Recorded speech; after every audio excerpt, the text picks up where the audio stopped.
Namaskar.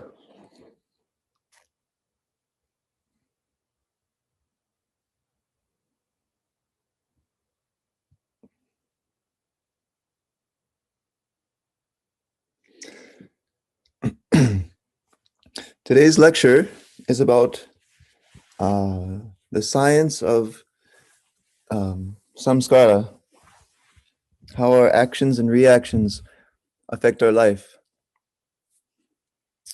So this is a very interesting topic, and understanding of it helps us to understand why things happen to us in our spiritual life, and to accept the difficulties we have to face more easily. And so I have again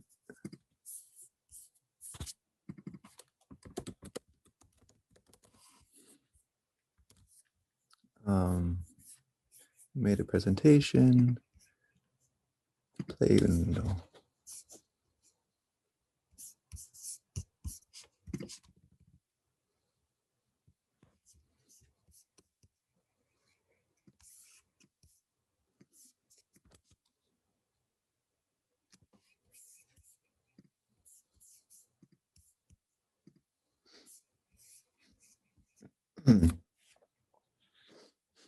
Okay, samskara. What is a samskara? Samskara means a reaction in potential form. So, Didi, can you go get my glasses? They're in maybe in my bag in the top part, the very top. So every action has a reaction. In the physical world, when a reaction happens, the reaction is immediate. Right? When you hit a baseball with a bat, the ball flies away. It doesn't sit there waiting for the reaction to come. However, when you do actions as a human being, the root cause of the action was in the mind. So we're doing mental actions. When the action is done in the psychic world, the reaction is in the psychic world. And that action can happen after a time gap.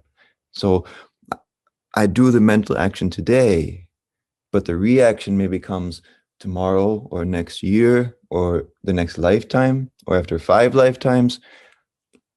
And so that gap of time between the action and the reaction, that's a samskara. Well, that's not, the time gap isn't the samskara, but in that gap of time, the reaction is stored in the mind. Do you need some paper?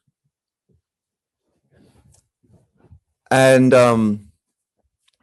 that reaction stored in the mind, that's the samskara. So the reaction is stored in the mind. It's waiting for the appropriate moment to express itself. And so what is the appropriate moment? Well, the appropriate moment is when the internal and external situation is suitable, right? So if I have a samskara to eat cake, but I'm in a place that has no oven, no kitchen, I'm not going to express that samskara and make cake because the cake isn't there. So that samskara is going to wait until the appropriate moment. You cannot, the environment has to be the right environment. So there's two kind of laws of samskaras. The first is that when the situation is correct, the samskara will express itself. The samskara will manifest. When the situation is not correct, the samskara is going to withdraw, and it won't seem to disturb us. Sooner or later, the samskara will cause the appropriate situation to arise in our life. So samskaras have that power not only to express themselves when the situation is right, but to make it so that situation comes into being. And we'll discuss how that happens. So one thing to understand, one kind of analogy you can make is with, you say, a TV. Now, if usually I'm giving a lecture in a room with people and I say, do you see the TV program? And everyone says no, right? And I say yes.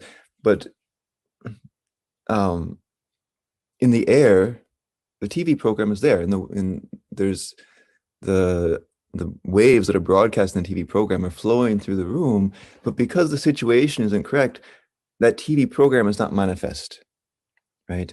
There has to be a TV, it has to be plugged in, it has to be turned on.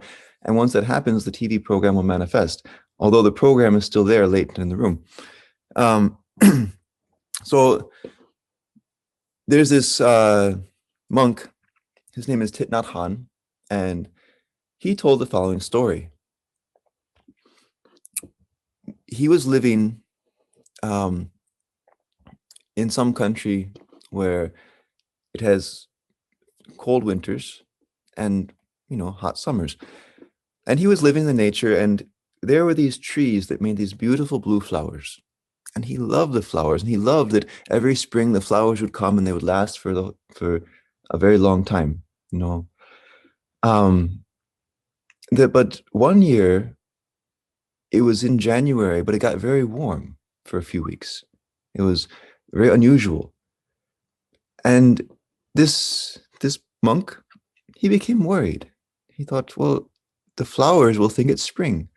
The trees will think it's spring. They're going to blossom, but then it's going to get very cold again. All the flowers are going to die. And then maybe they won't come back in the summertime. And he wouldn't get to enjoy the blue flowers. So the flowers came in January. Then it got cold and the flowers died. Then in April or May, it warmed up again. The flowers came back. And he mentally asked the flowers, are you the same flowers that were here before, or are you different? And the response that he heard in his mind was, we are not the same and we are not different.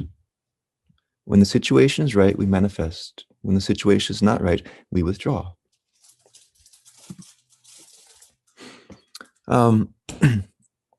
So the question comes up many times, do animals have samskaras? The reason this question comes up is because animals cannot create samskaras. The reason animals can't create samskaras is they cannot do independent actions. Animals are guided by the cosmic mind. So animals can't create a samskara.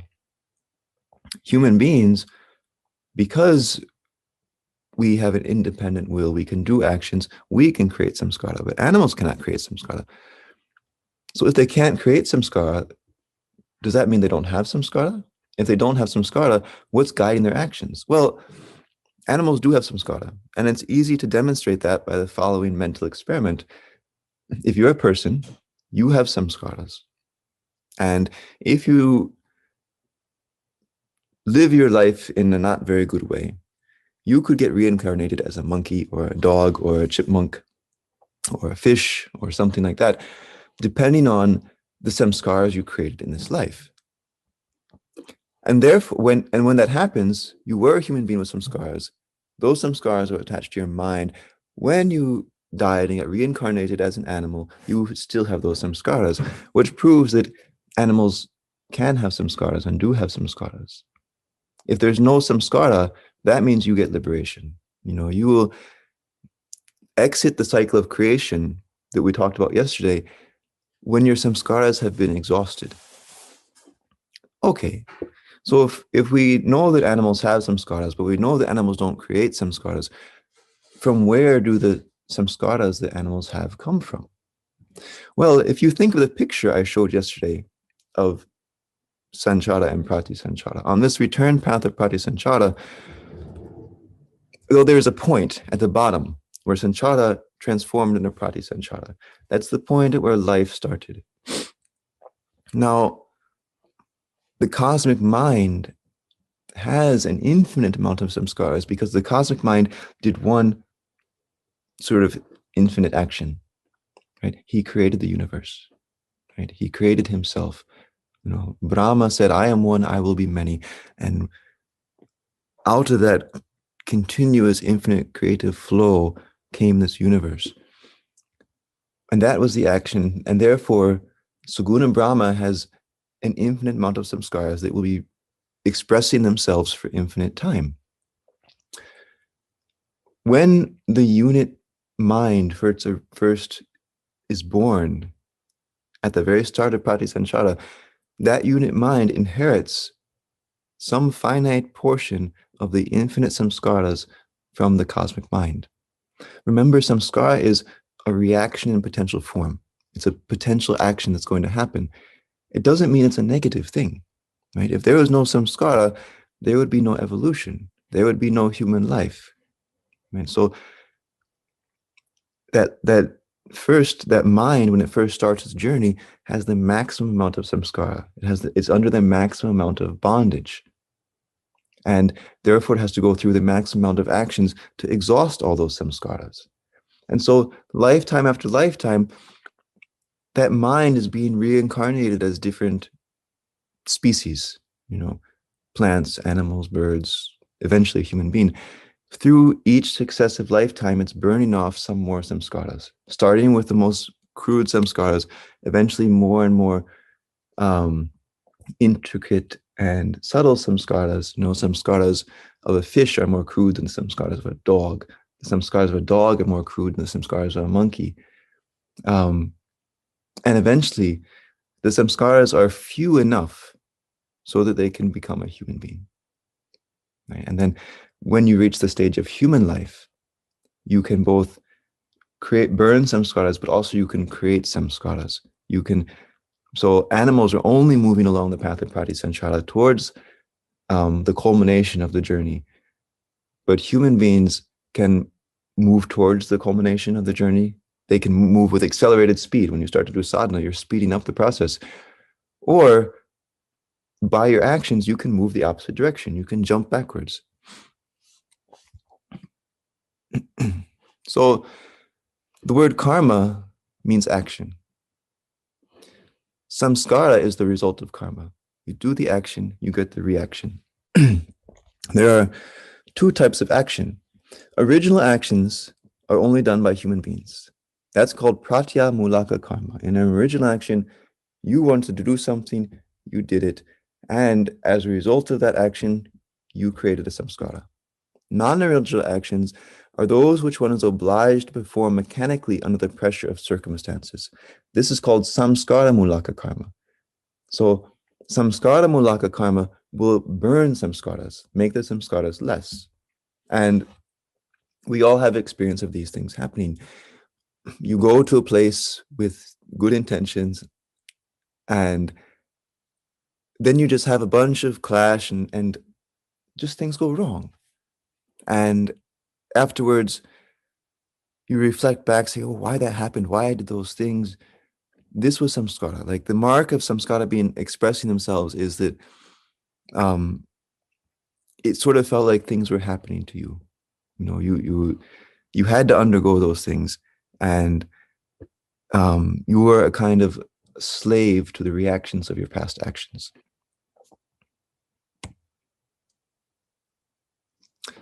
And so no action happens without will behind it. Right? The sun is rising, the wind is blowing. All these things are done by the cosmic will. Now, the cosmic will is also manifest within the life of unit minds. That we call the indirect will. So the activity of nature, everything is done by the cosmic will. It's guided by the cosmic will and controlled by the cosmic will. Those animals, when they're born in the form of a dog or a monkey, they were given that body because it was the most appropriate body to burn the samskaras they needed to burn next. Right? It had the right type of mind, the right type of physical structure.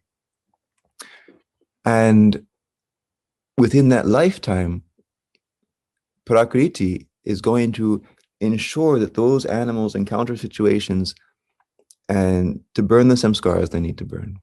And in the process, they will, you can say, uncover the more subtle samskaras which are lying beneath those samskaras, and they will get reincarnated as a more evolved life form the next life. A more evolved life form can express more subtle samskaras because it has a more advanced hormonal system, a more subtle nervous system, and a larger mind.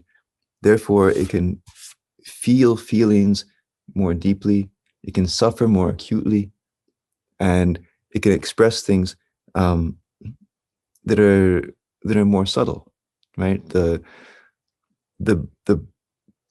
sort of fraternal bonds that you see between um, the monkeys in their communities are much more than the bonds you see between, say, dogs.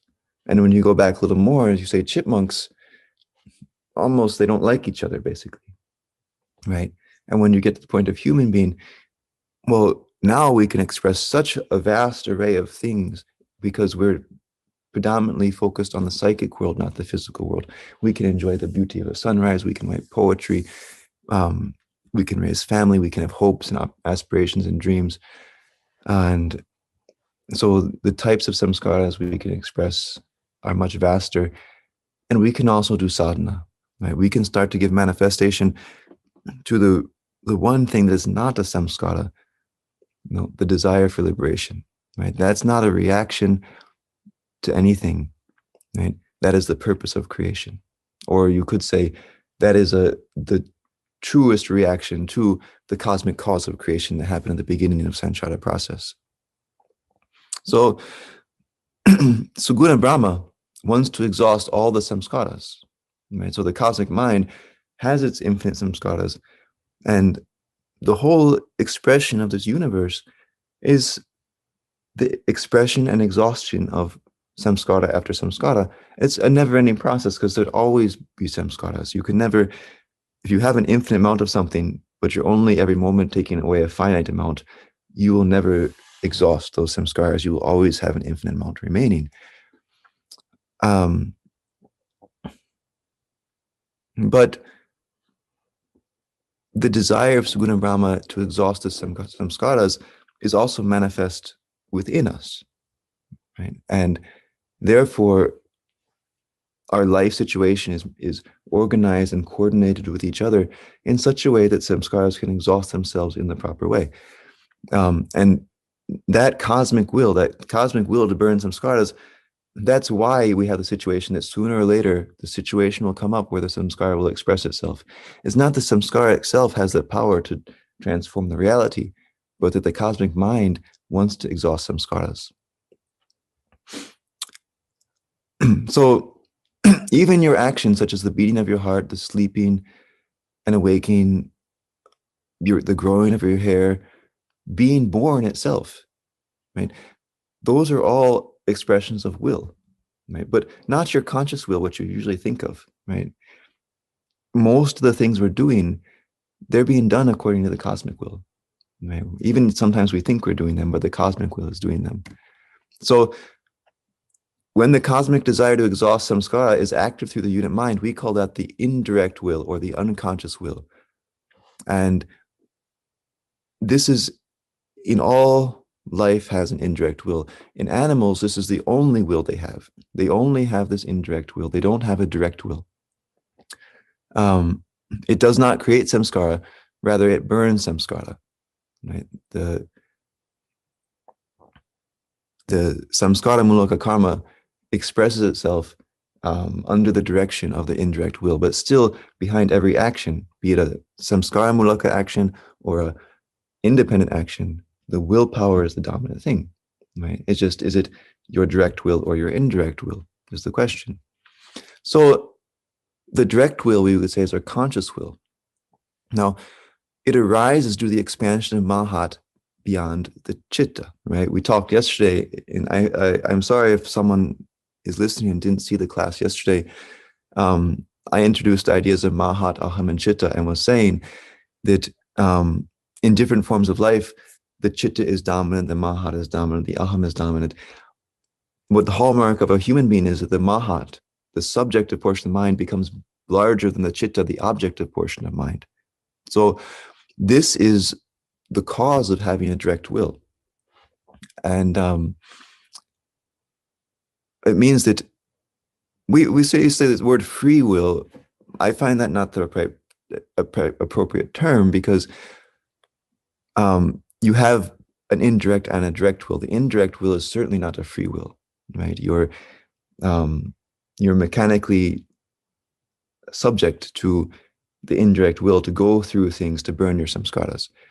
Whereas the direct will, well, that's something similar to what you would call a free will. But it's not some separate thing. It's not like you can look inside yourself and say, this is my free will.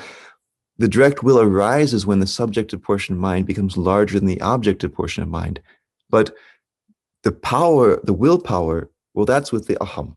That's with your doer I, right? But in animals, there's also a doer I, but because the subjective portion of mind is smaller than the objective portion of mind, then they don't have a clear sense of being an individual entity. They're kind of merged with nature. In the words of Tagore, he says, he's talking about what makes a human life different. And he says that when man begins to have an extended vision of himself, when he realizes that he is much more present than he seems to be, he begins to get conscious of his moral nature. He grows aware of that which is yet to be, and the state not yet experienced by him becomes more real than that under his direct experience. Necessarily, his perspective of life changes, and his will takes the place of his wishes. For will is the supreme wish for the larger life, the life whose greater portion is out of our present reach, most of whose objects are not before our sight.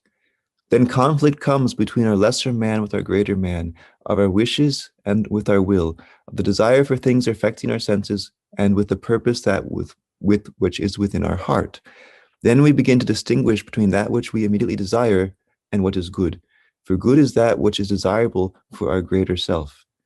So humans who are provident feel for that life which is not yet existent, feel much more for that life which is within him, and therefore is ready to sacrifice his present inclination for the unrealized future.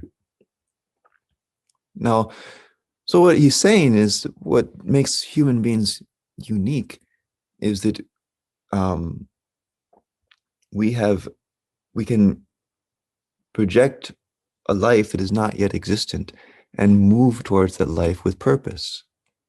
And this arises as soon as the mahat portion increases, as soon as you can feel within your chitta, you feel this is my mind, these are my thoughts. You have a conception of yourself. You have a mental object called me, right?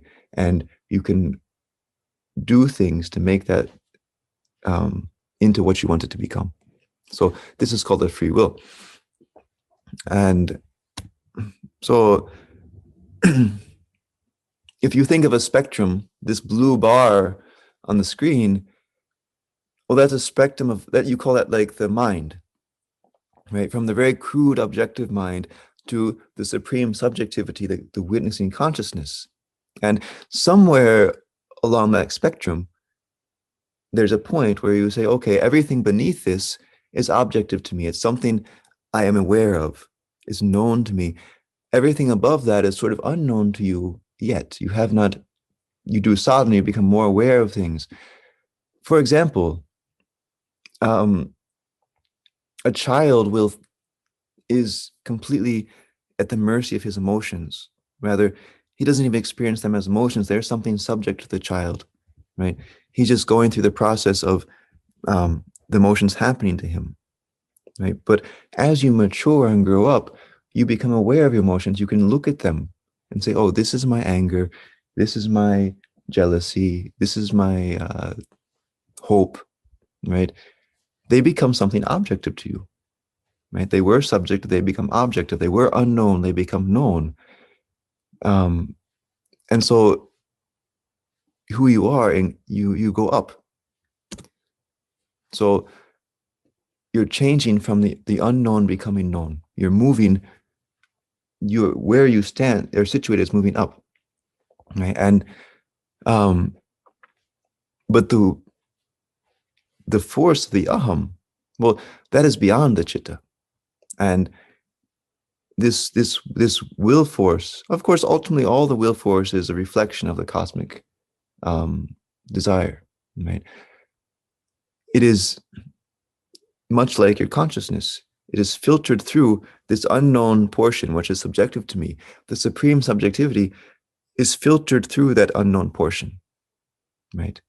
And then we experience that as me, as our subjective part of ourself. When we talk, like we say, "Oh, I did this, I did that." There's that all that unknown portion to us. Now, the supreme subjectivity is just the witness, but that witnessing power is passing through that unknown portion of the mind, right? And so we don't experience our pure subjectivity. We experience the subjectivity that is filtered through that part of our chitta, which is yet unknown to us. And when we are in the cruder portion, then the subjectivity becomes very indistinguishable, and to the point where you're like an animal, where you don't really experience subjectivity at all, right? Because the unknown portion is too vast, and so that subjective reflection of consciousness is being filtered through so much mental space before it, to get to that part where we would say I exist here, that that they don't have any sense of I, of individuality. Okay, so um I I should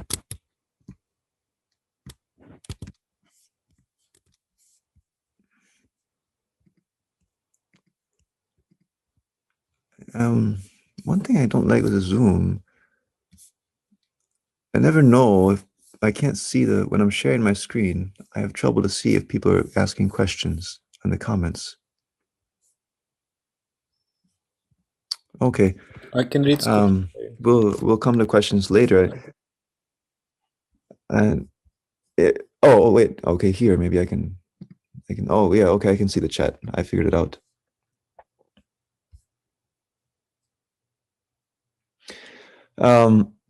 Karma means first question. Karma means action. Samskara is potential reaction. Right. So in Buddhism, they talk about something that's called the cycle of karma. That means the cycle of action, and they use the word karma to mean reaction, but actually they're misusing the term. The proper term is samskara. Potential psychic reaction is a samskara. Karma is the action which either was performed as a result of samskara or was performed independently to create the samskara.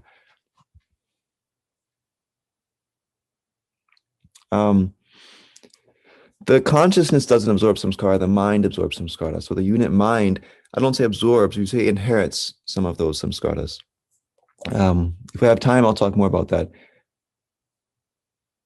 Yes, yes, a dog could have been a person in the last life, and sometimes you certainly feel that you were a human being before, but you messed it up, and now you're my dog.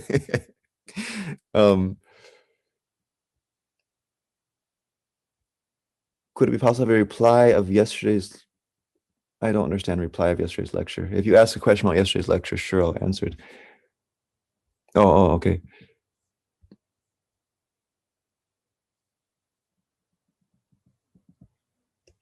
No, reincarnation. Well, I'll come to reincarnation soon. I'll answer that question when the slide comes. Okay, moving along. So, samskara mulaka karma.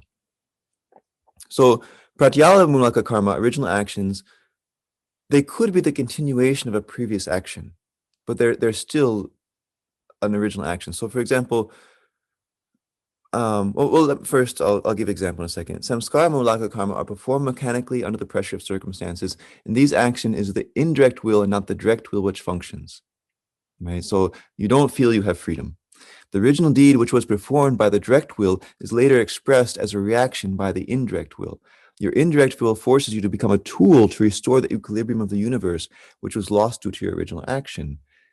So many people, they say the word fate. Oh, I'm fate, fate, fate. There's no such thing as fate. Right? Fate means you did the action, but you forgot the action. When the reaction expresses it yourself, you say, oh, this was my fate. No, like if I put my hand in fire and say, oh, it was my fate to get burnt, you would say, no, stupid. You put your hand in the fire. Of course, you're going to burn your hand.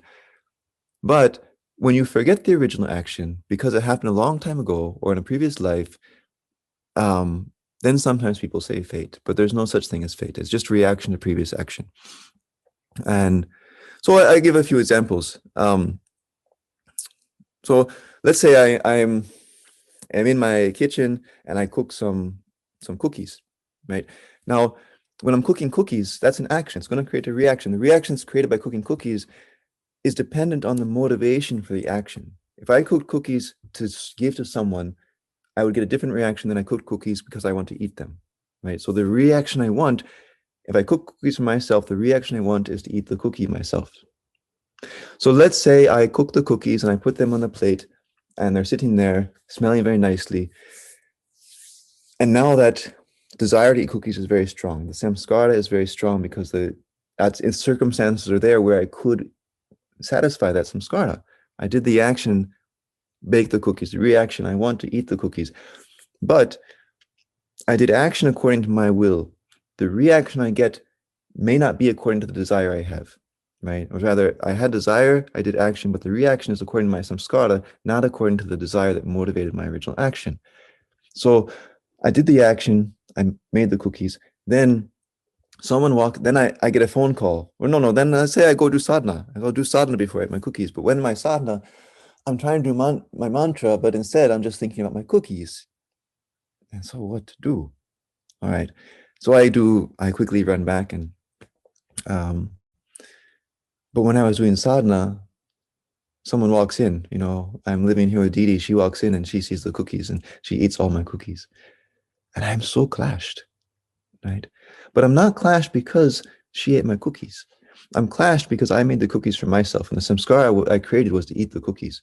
And because I made the cookies myself, but she ate the cookies, that samskara is stuck in my mind. Right? And that's what is the disturbance. I did the action and I can't experience the reaction. And therefore, that reaction I have to carry it with me in my mind. It becomes a burden for me. Right? Because if I made the cookies for her and she ate them, I'd feel happy. And if she didn't eat them, then I'd feel upset because then the samskara to give cookies to someone would not have been satisfied. And then the next day, I'm walking around and people say, "Do you want something to eat?" And of course, I'd be like, I think I want some cookies because that thought is in my mind still.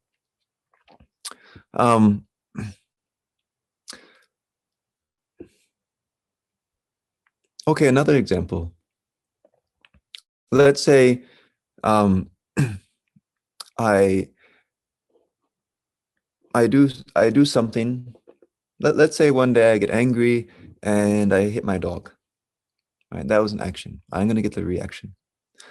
Then maybe after a long time, I forget about kicking the dog, and I have an exam the next day. I need to study for my exam, and my neighbor says, "Can you babysit my child?"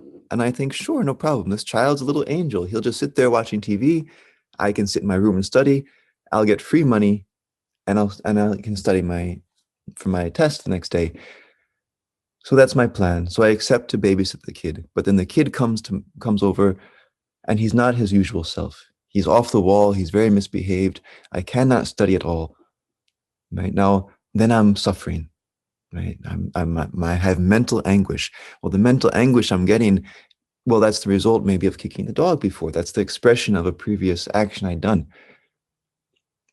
But now comes a situation, right? I'm experiencing the reaction to the previous action, but then I do something stupid. Then maybe I hit the child, right? Now that again, that was an action I did. And so the expression of the reaction caused me to do an action which recreated the same samskara. And this is what Buddhists call the wheel of karma, right? When you do an action, your hormones and your mind were in a certain state. And out of that state of hormones and mind, I did an action that created a reaction. Eventually, that reaction will express itself. Now, if when the reaction expresses itself, my mind and my emotions are the same, then it's very likely that as a result of the reaction expressing itself, I'm going to do another action to recreate the same samskara. And then I'm stuck. And we experience this in our life. We're constantly in similar situations making the same mistake. And why this always happens to me? Well, because we didn't change. We kept doing the same mistake. We didn't learn the lesson. And therefore, we recreated the new samskara as a result of the expression of the previous samskara. And then this is what we call the wheel of karma. We get stuck life after life going through the same things.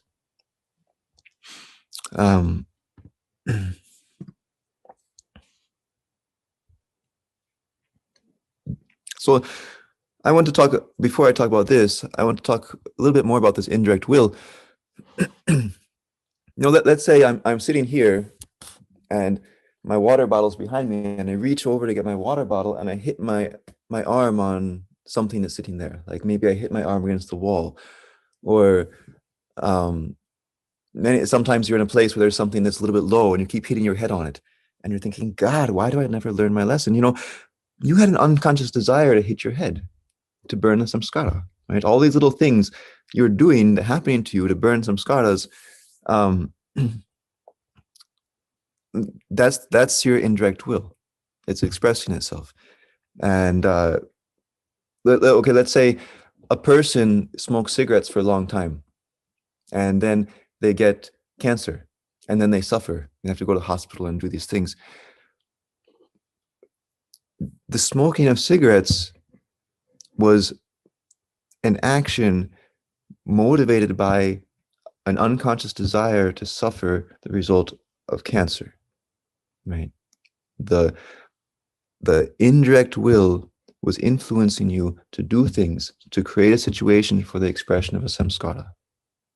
And so you smoked, you did actions, you got sick, you suffered the disease, right? Or a person is born in this life and they have very, very many skin problems. And they think, why? Well, that's a samskara. So let's take the example of a person smoking cigarettes. Was that the only way to express the samskara? No. Samskara has to be expressed, but that doesn't mean you have fate. That doesn't mean you're trapped still, right? If you have to suffer, you have to suffer, but there's different ways you can suffer. So instead of smoking cigarettes and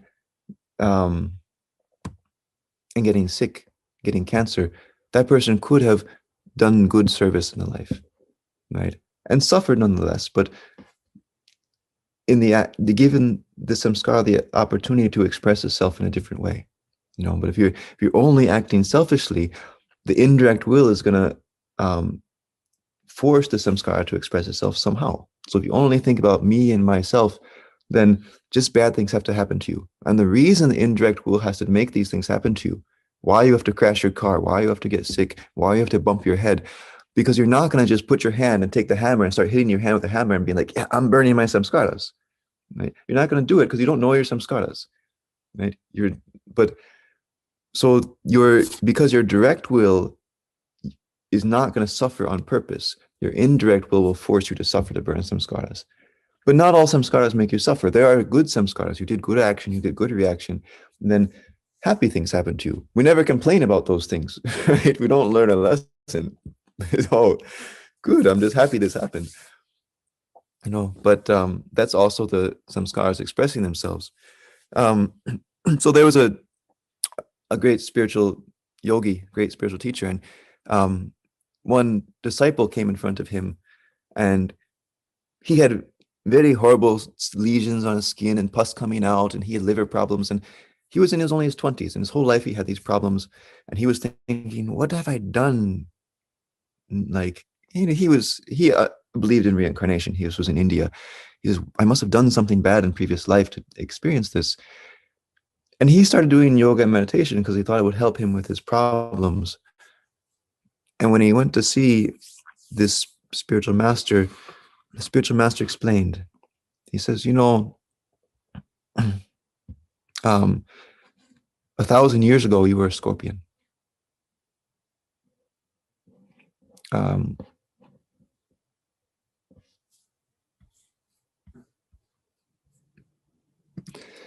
And the lifetime before you were a scorpion, you were the king of one city.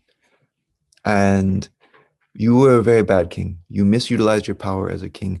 You did many other things that you shouldn't have done. You hurt many people. And as a result of this, you were reborn lifetime after lifetime as creatures which human beings don't like. And this is his first lifetime as a human being after that. And so it may seem like a cruel punishment, but the reason he was for many lifetimes born not as a human being is because the suffering caused by his bad actions would have been so acute, it would have been intolerable for a person to undergo it. But with an animal mind, right? You don't experience the pain so strongly. So lifetime after lifetime, he undergoes sufferings, but in tolerable way because he has an animal mind. He doesn't have a clear sense of me or I feeling. So he's not, it can go through it and get it over with. And then finally he's born as a human being. And then he can exhaust the rest of the samskaras, and it's still very difficult for him. Um, so there's no such thing as punishment for samskara in that sense. It's more like, you have to undergo the reaction to your actions. So, so samskaras, you can't say they're good or bad. They just are, right? It's not a good thing or bad thing. It's just the law of the universe. Like no one says is gravity good or bad. Gravity just is. It can't be otherwise, right?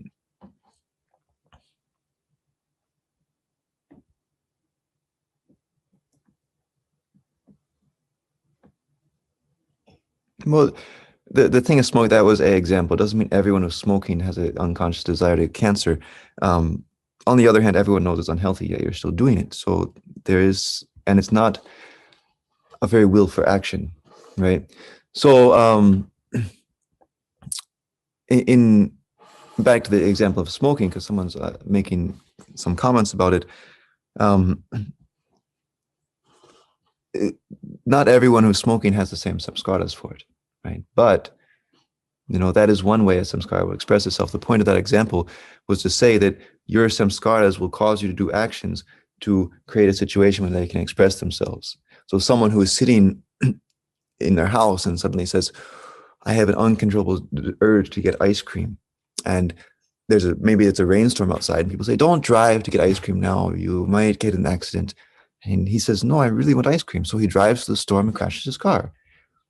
So crashing the car was an expression of samskara, but in order to do that, the samskara had to stimulate some desire for ice cream and get you to do something. Well, okay, you can get cancer. If you get cancer, you don't smoke it, it's still expression of samskara, right? And so I'll give one last example. One time I was working in a bakery in Sweden, and there was a period of time where there was, for some reason, there was very few workers in the bakery. So I had to do many jobs myself, and it was too much, right? I was getting very, very tired. And like every day, like the baking shift some days was 16 hours long through the night. You couldn't sit down for a second. No, not 16, that's an exaggeration, but 9, 10 hours. And so one night it was beginning the work, I still had many hours left, and I was just thinking, I'm too tired, I'm not gonna finish it. I'm a monk, I can't eat chocolate. But I thought, oh, chocolate has something similar to caffeine in it. If I eat it, I'll get a kick, and I'll be able to finish the work. So, I think, all right, I go ahead with it. And I can feel in my mind, I can sort of hear Pranaprusa going like, no, no, no, no, don't do that. You'll create a bad habit, right? So, but anyway, I don't listen to my conscience, and I throw some chocolate in my mouth and I start work. Well, I'm using one machine, and in this machine, it has gears on the back, and you pull one handle to squish the bread down. Well, my left pinky was inside the gears, and I pulled it with my right hand, and I crushed the left pinky. And during that, I was chewing on the chocolate. So with my right hand, I broke my left pinky. I did it myself. Yet that time I got angry at you can say, my God, I was like, why you did this to my finger? I'm trying to do service here, and now I have to make all this bread, and my finger is broken. So I did the action. It was my right hand pulled the lever to hurt my left hand, and yet I blamed God for that. But in the morning time, when everyone comes into the bakery and they see all the nice bread and they say, whoa, Dada, good bread. That was the same hands. But when they said, good job, I take credit for that. I say, oh, thank you. Right? So when I do the bad thing, I blame God. When I get the compliment, I take credit for it. But it was the same hands. Right? So, but the thing is, it was more or less, both were my indirect will. I had no choice to be in that bakery. And every night I'm going to the bakery is just sort of, if I had the choice, I wouldn't have been there, you know. But the question, of course, is when did I hurt my finger? It wasn't when I pulled the lever to squish my finger, right?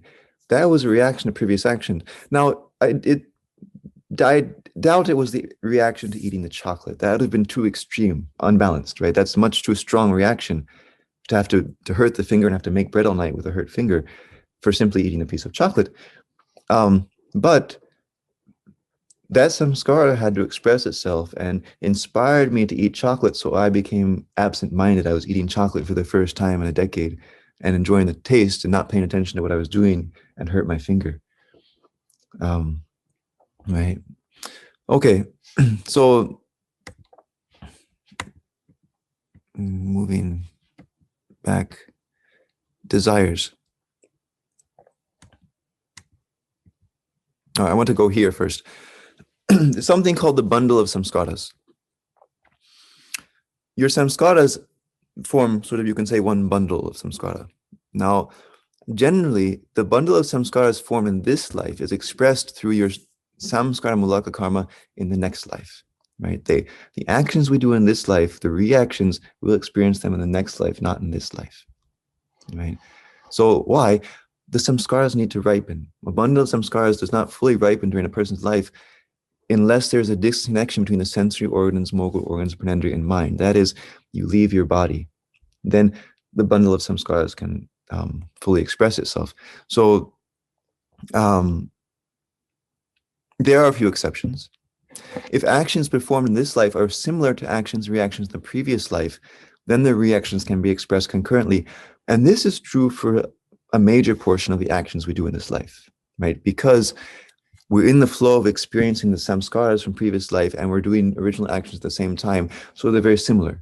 And so the actions we're doing in this life, you can say are related to or a continuation of the expression of samskaras from past lives. And therefore, the reactions to those actions can be expressed concurrently. So because basically, your mind can only do one thing at a time. So in my present life, I have certain, with this body and this mind, and I can express certain things. But if by some action of mine, I develop a samskara to be the world champion heavyweight boxer of the world or whatever, I will certainly not experience that samskara in this life because my body is not appropriate for that. This is not the appropriate situation for me. I have to be born with a much larger body and bigger muscles to experience that samskara. If one gets very sick, or for some other reason the mind and motor organs become dissociated, okay, then samskaras can ripen. And many people who suffer from cancer or some disease, when they recover from it, they have a very different perspective on life, and that they feel that I'm much more clear, things are different for me because actions from that life, those samskaras have ripened and their life takes a new direction, for better or for worse. Of course, and then lastly, if one does deep sadhana, when they're doing sadhana, samskaras are ripening. The speed of samskaras are expressing themselves, and dormant samskaras are sprouting. And I guess, okay, we'll come back to that. So desire and samskara are not the same thing. We do actions according to desire, right? Your direct will and your desire cannot be separated from.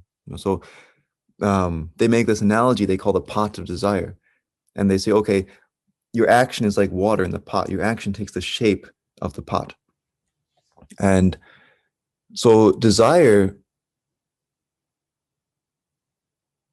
is caused by the sum total of one's feelings of pleasure and pain.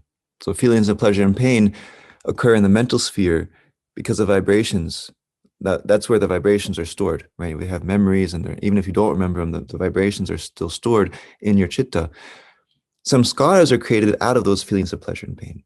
So you do an action, you get pleasure and pain, or you cause someone else pleasure and pain, you're going to get a reaction as a result of that.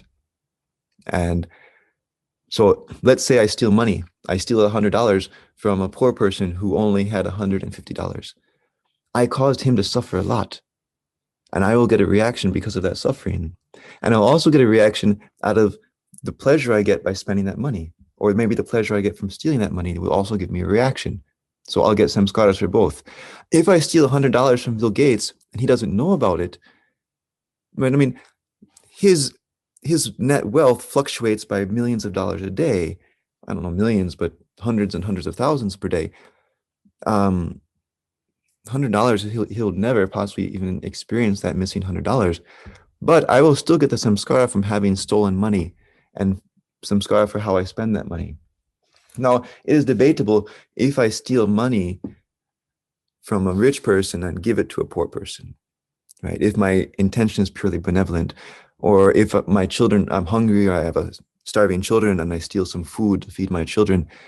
Well, the nature of reaction depends upon the motivation for the original action, right? And so society may punish you, but the samskara created out of that situation is probably probably not very bad. And being in that situation itself was an expression of some previous samskara.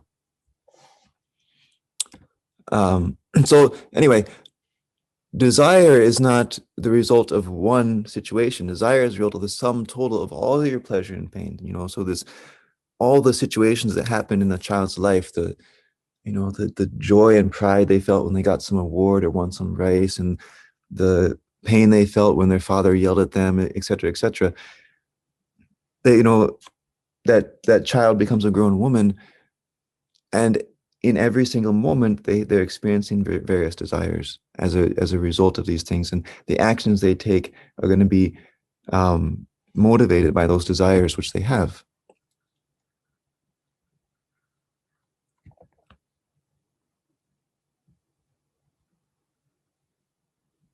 Mm-hmm.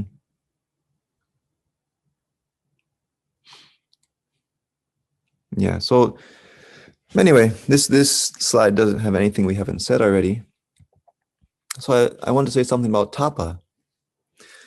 The word tapa means to suffer on purpose.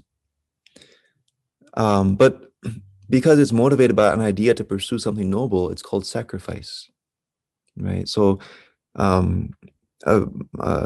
year ago or 2 years ago, I was building a house. And building a house, I had to suffer a lot through the process. But I didn't experience it so much as suffering.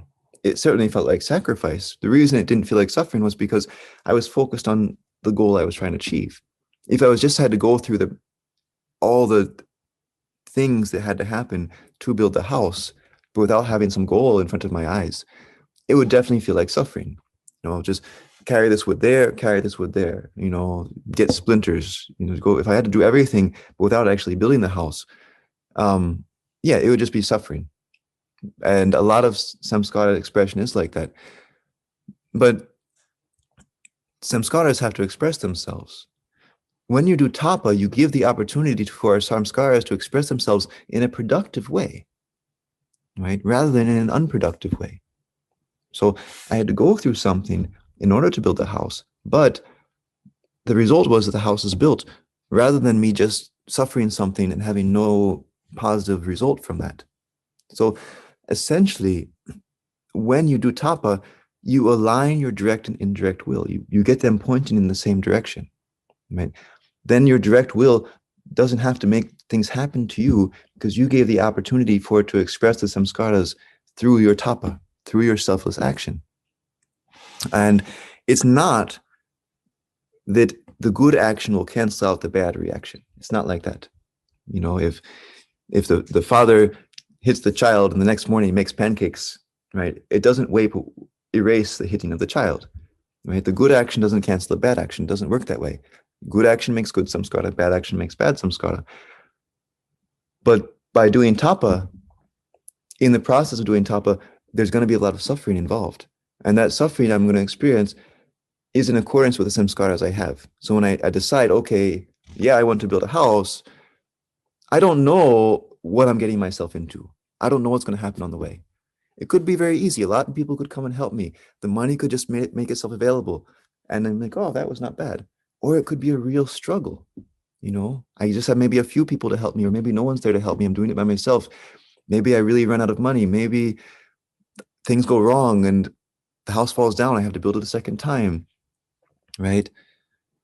You don't know what you're going to get yourself into, but by committing yourself to doing something good, the samskara can get expressed in a useful and productive way.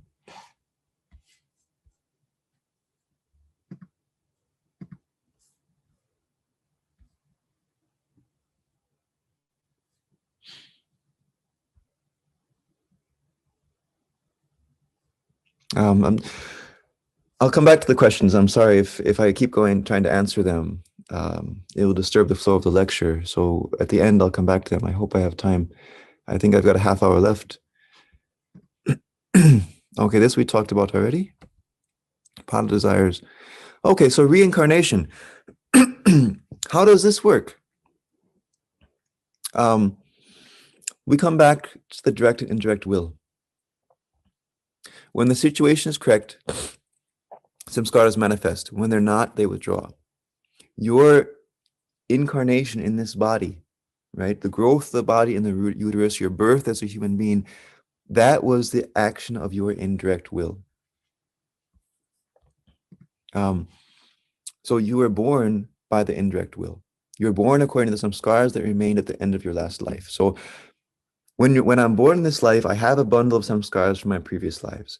Then in this life, the flow of my life and a lot of stuff that happens to me is due to the expression of those samskaras. And you may say, this is a very good question. If someone wants to ask it, I would have been impressed. How can we learn from our past mistakes if we can't remember the original action when the reaction comes, right? If you want to train a dog, you have to hit the dog or yell at the dog immediately after the dog does something you don't want to do, right? The dog can't do a mistake and then the next day you say, you stupid dog, why you did that? The dog's not going to remember, right? Now, human beings, we remember what happened within this life, but most of us don't remember our previous lives. And so if we did an action for the past life and then we're getting the reaction now, learning the lesson now, how are we going to learn what the original action was? How are we going to learn from our mistake when we don't remember the mistake? Well, there's a few ways. One is, like I said, actions, what you do in this life, which are related to previous samskaras, those reactions can be expressed concurrently. And that's a lot of the actions we do that way. So we will learn our mistake that way, right? Basically, we did the action last life. Then when the reaction expresses itself, at that moment, we're going to do actions and we're going to sort of be like, yeah, I get it. I did that action. Now I can experience the reaction again. And if you're doing meditation, you start to pay more and more attention to these things. You start to learn your lesson much better. The other thing is that we talk about what happens when you're born to answer this question, right? At the end of life, that bundle of samskaras that was remaining from the last life and the bundle of samskaras you created in the present life, those things merge together, right? So I had the samskaras from my last life that were left over, if I didn't burn them all in this life. Then I have the samskaras that I created in my present life. And this one is not ripe yet. For the most part, it's not expressing itself unless it's related to those old samskaras, right? Actions I do in this life related to those old samskaras go directly into that present bundle of samskaras. So you've got kind of two bundles. The ones that can't express now because they're not ripe, because they can't express in this life, and the ones that can express in this life. And when you die, they merge together to form a new bundle of samskaras. That new bundle of samskaras, that is what the Atma is witnessing. So in the disembodied mind, that your soul is witnessing your samskaras, the unexpressed samskaras. There's no doership, there's no pleasure, there's no pain in the space between lives. But there is samskaras that need to express themselves. Now the cosmic will, the force of Prakriti, is going to find the appropriate body for that mind with those samskaras so that that life can express itself. So that bundle of samskaras in the cosmos has a certain vibration. When in the womb, in the uterus of the female, is a fertilized egg, that egg becomes a zygote. The zygote develops into a bastula.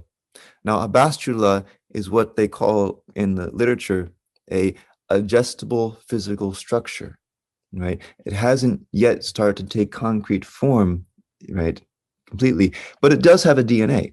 So that bastula has a certain vibration, and that not only has a DNA, it's in the body of a mother, and she has her life situation. Maybe she's married, maybe she's not, to a father, maybe there's some children in there.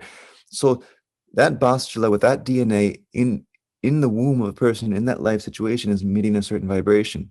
Now, if that vibration is similar to the vibration made by that bundle of samskaras in the disembodied mind, then Prakriti is going to make that bundle of samskaras and that mind enter that bastula. So that bastula doesn't have a human mind yet. So in that sense, if you get an abortion soon enough, there's no human mind there. Now, it's still not a good thing to do, right? You're still destroying the potentiality for human life. But until that bastula starts to take the shape according to the samskara, there's no mind there. But once that human mind enters that bastula, then the samskaras are there. Then that adjustable physical structure starts to take a shape according to both the samskaras and the DNA. So you can say DNA is the physical manifestation of samskaras. But that doesn't mean it's the only samskara. It doesn't mean everything is determined by the DNA, right? And scientists are slowly discovering this, right? There's DNA says what can happen, but doesn't necessarily says what the structure can be, but not exactly what it will be, how the DNA is utilized. And so anyway, then we come to the situation that human being is born, right, into a society in that life situation. And now the samskaras are going to start to express themselves. And in the early part of your life, I mean, you don't have much of a direct will at all, for most of us, right? More or less, until you reach adolescence, just things happen to you and your life takes a shape, and that's why psychologists, they look at those formative years so much, because that was the samskaras creating the mind and the life situation that was going to allow them to express themselves as life goes on. And so, but you have a memory of that process. You have a memory of your childhood. You have a memory of the samskaras forming the mind and life situation, which is going to allow them to express themselves. So even though you don't remember the original action, right, you do have a memory of your childhood when samskaras were forming your life. And due to that, you can still learn your lesson. So we do have possibility to learn from our mistakes, and we have to learn from our mistakes if we're to not repeat the same mistake. Okay, so that is the process of reincarnation and how it's related to samskaras.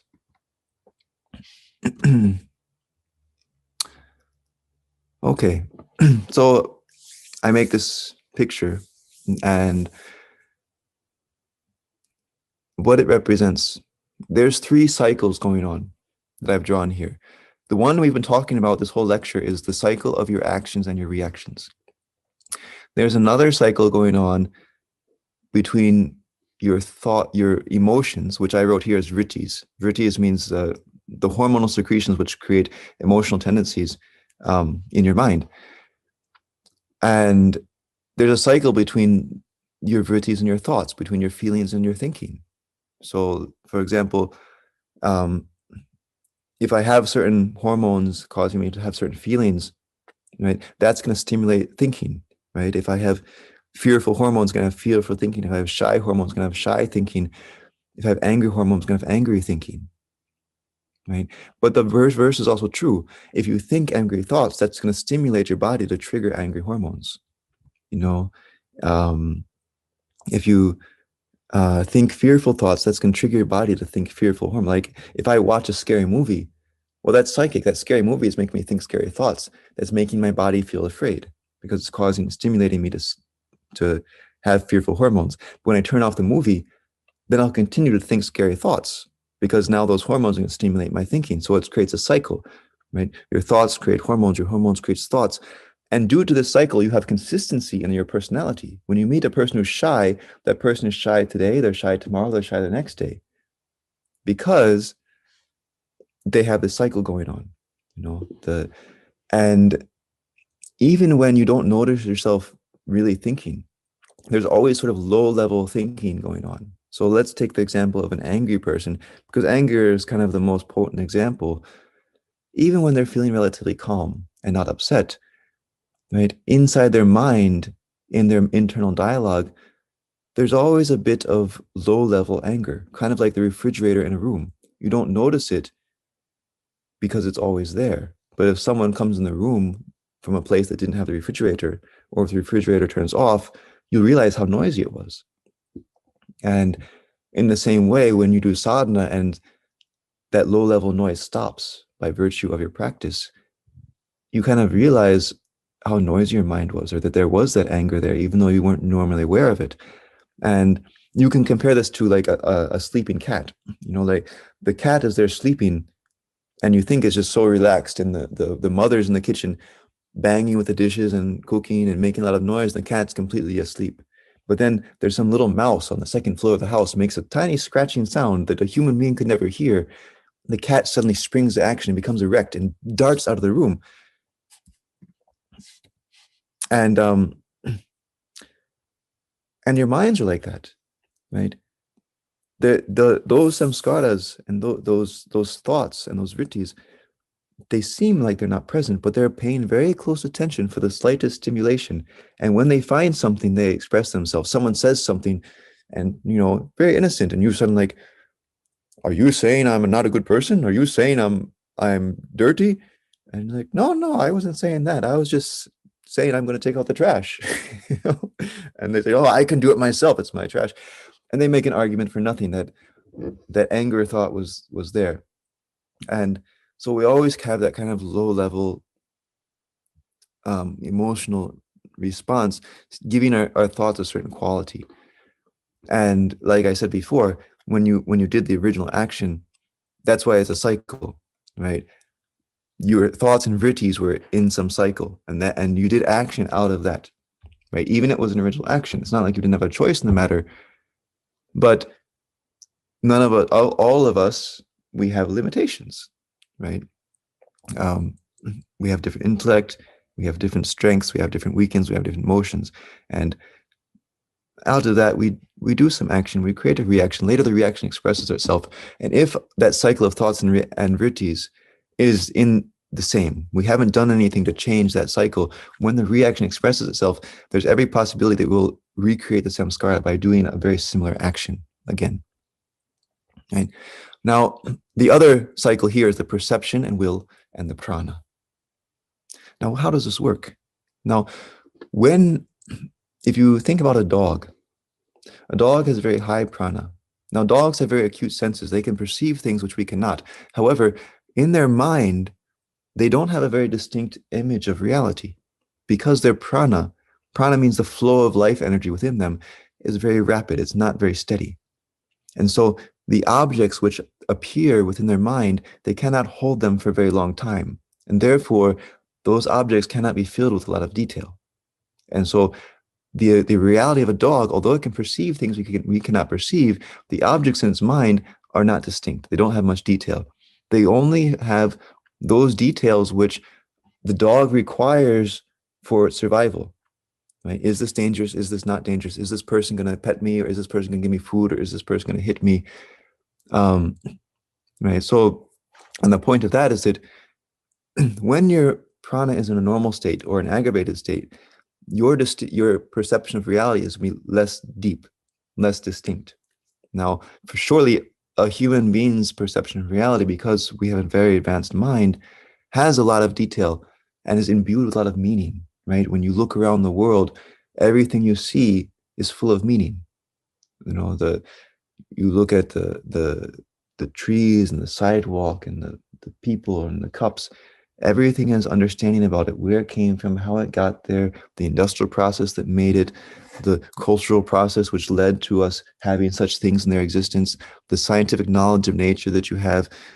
Your perception is very rich as a human being, and that's due to our advanced mind and the prana that we have. However, in the normal state, our perception is also not so deep.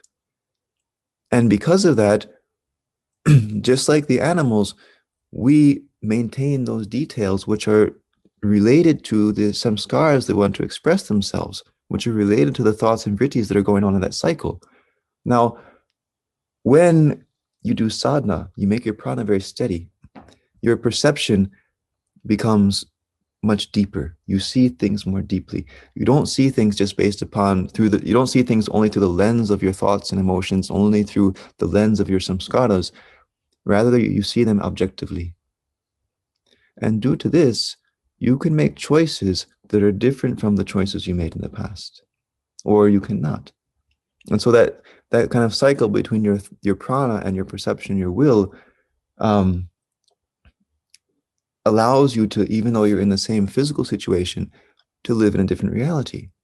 So if we're all sitting in the same room, in our minds, it's not all the same room, right? Some of us will perceive different things with more clarity than others, right? Some of us have desires for one thing and will notice those qualities more, and some of us have desire for another thing and notice those qualities more. And due to this, the way we perceive the environment, well, that depends upon which samskaras will become stimulated, right? And so you get these interrelated cycles. The action and reaction cycle, we can't touch that one. That's not within our hands. Well, except for the fact that we can do tapa, we can sort of influence how reactions express themselves based upon ideology. And that's the real importance of ideology. And when you fixed your mind firmly with some ideology, right, with determination, what that does to your samskaras express themselves only when the situation is appropriate.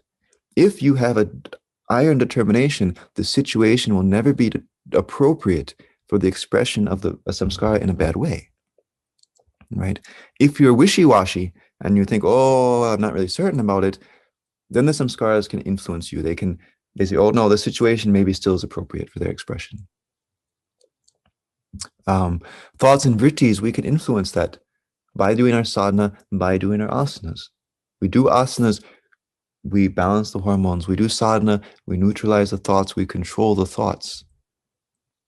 And then we have the experience of freedom, of free will, because we can not do what we want, but we can do what we should, right, in that moment. And also in that moment, our perception is different, right? It's more deep, it's more clear. We understand the people around us more deeply. And therefore we act less egoistically.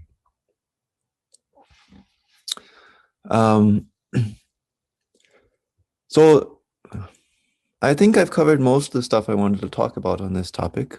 I'm sure I forgot a few things. It's quite a big topic. But maybe they'll come up in the questions. So since I've only got 10 minutes left, I'll move on to the questions.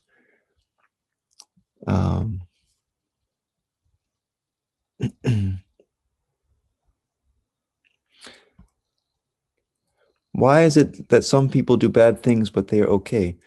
Don't worry, right? They won't be okay forever, right? So that's the whole point, is that samskaras don't express themselves immediately, right? Now, yes, sometimes good people do good things and they're not okay, right? I know, one brother in my master, and he is such an ideal person. I mean, even I look at him as an example of how to be a sadhaka and how to be humble. And he was doing karma yoga and cut off 2 of his fingers, right?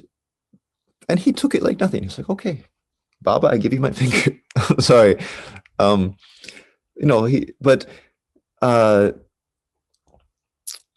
He still lost 2 fingers. Well, that was the previous samskara, right? And actually, when you start doing sadhana, a lot of times more bad things are going to start to happen to you, right? Because the samskaras are going to be coming, and also because you're ready to receive it. Like the more you commit yourself to the spiritual path, right, the more Brahma can accelerate your progress by giving you clash, right?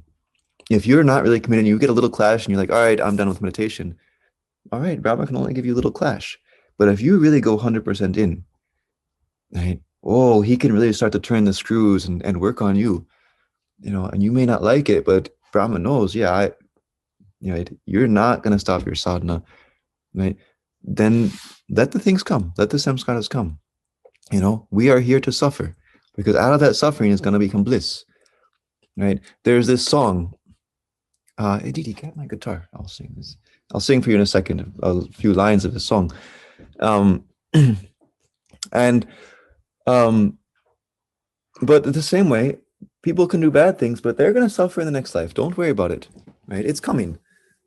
They won't be there always. So, what chords I use for this song?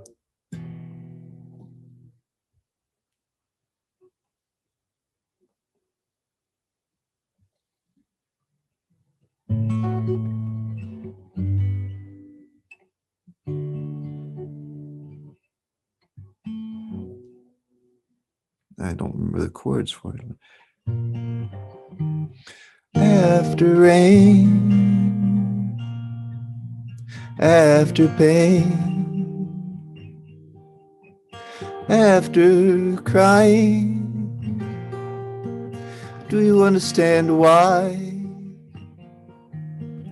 You will be stronger, days will be longer, and you will be so beautiful and free.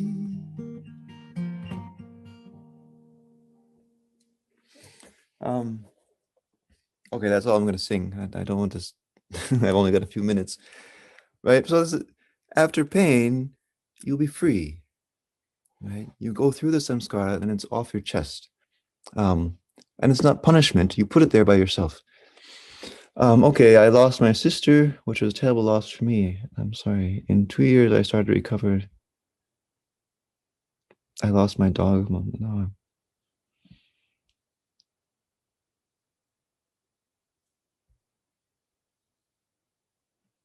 Um, I can't answer that question for you.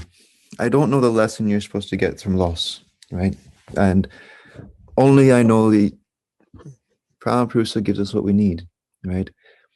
If if I have a child, okay, it's not likely, but if someone has a child and they had a samskara to lose the child when they were in their 40s, and that child had samskara to die from cancer when the child was 10 years old, right?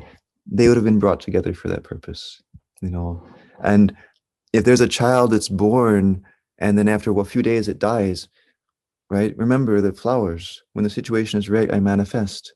Well, the situation was almost right for the manifestation of that human being in that body, but not quite. And so it withdrew very quickly. It wasn't quite ready. Um, so what is the lesson when you suffer losses? Um, well, I think you have to look deep inside, because one thing that's certain is when we suffer losses, they really help new samskaras to come to the surface. They really help us to become less superficial. They become more deep.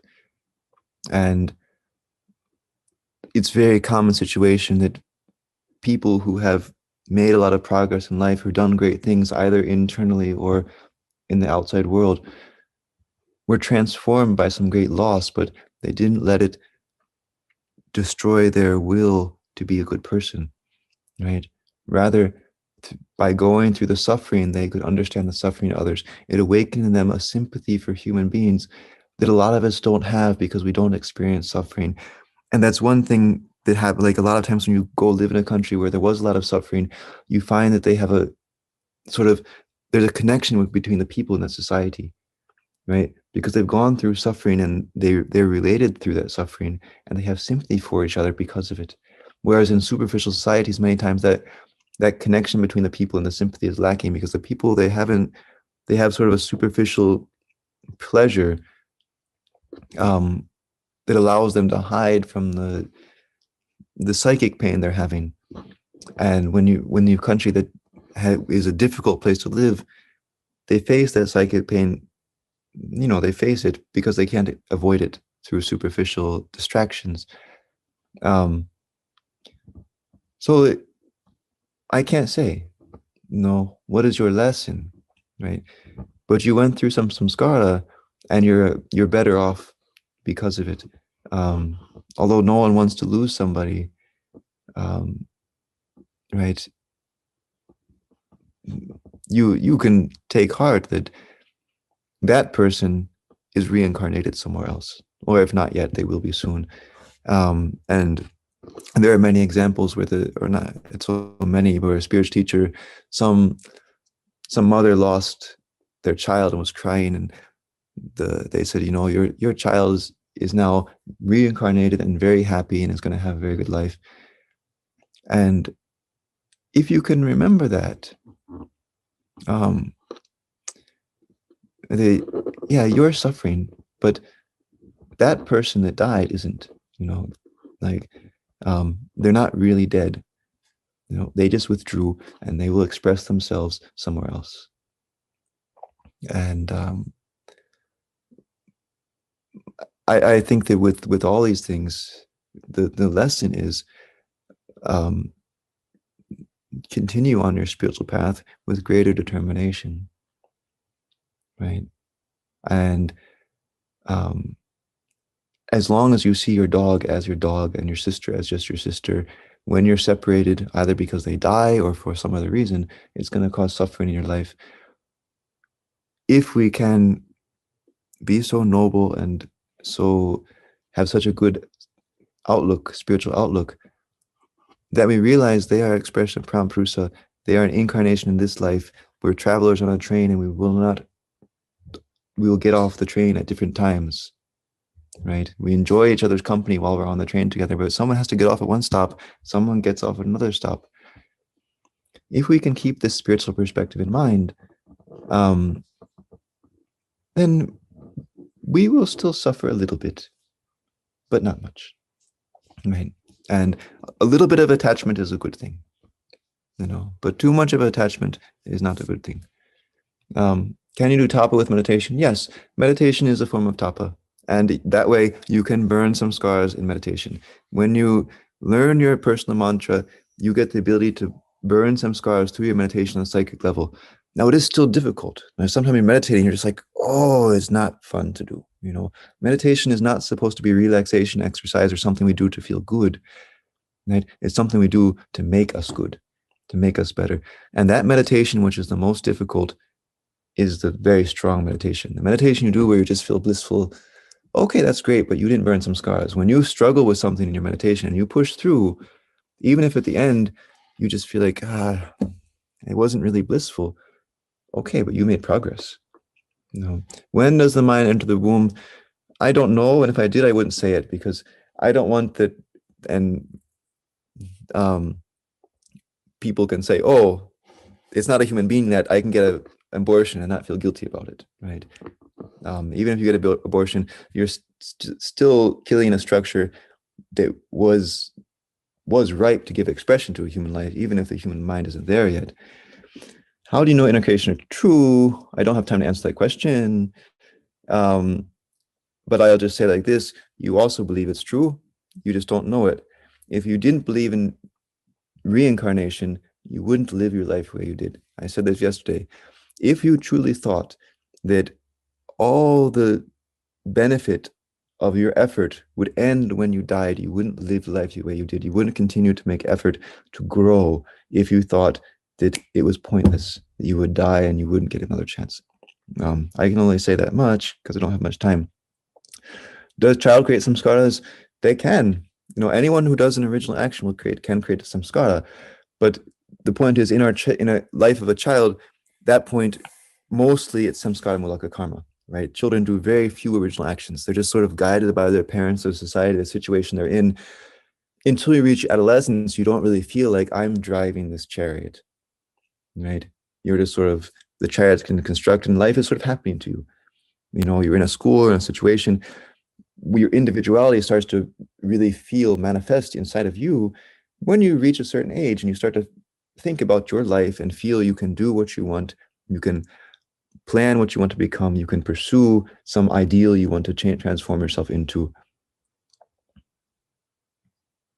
what is the difference? Is there between Dada ji, prank and praya? I don't know either of those words.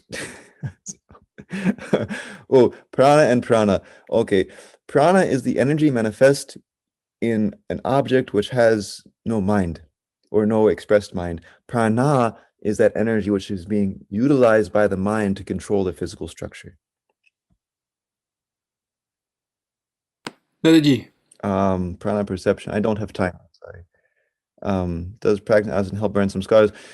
Practicing asanas helps keep your vrittis in balance so that when you express some skaras, um, you can control yourself better, right? And also helps you not create new samskaras. And one thing I didn't talk about is how to do action without creating samskaras. I don't have time for it. Essentially, if you can do action with cosmic idea because you feel I'm doing this, the consciousness is doing this action through me. When you come back to that example of the where am I in the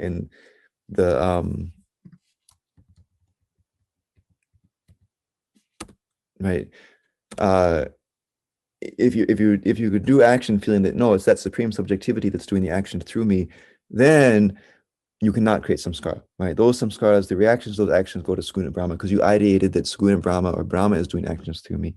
But that process, there's a lot more to say about it. Maybe in a future lecture.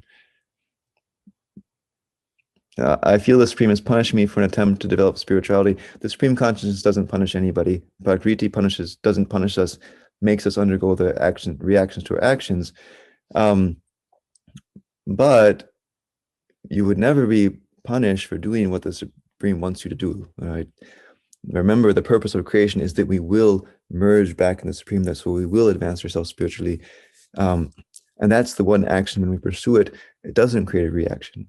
Right? And that's never going to be motivated by samskara purely, right? That's motivated by the desire of your consciousness to become one with itself. It's something deeper than samskara. Okay. Namaskar, everyone. I have to go, I think, because, I mean, you have to go. You have another program starting soon. And I'm sorry if I presented too much in one short period of time, and I try to make it understandable. So, namaskar, and I will see you at Panchajanya tomorrow morning. Have a good evening.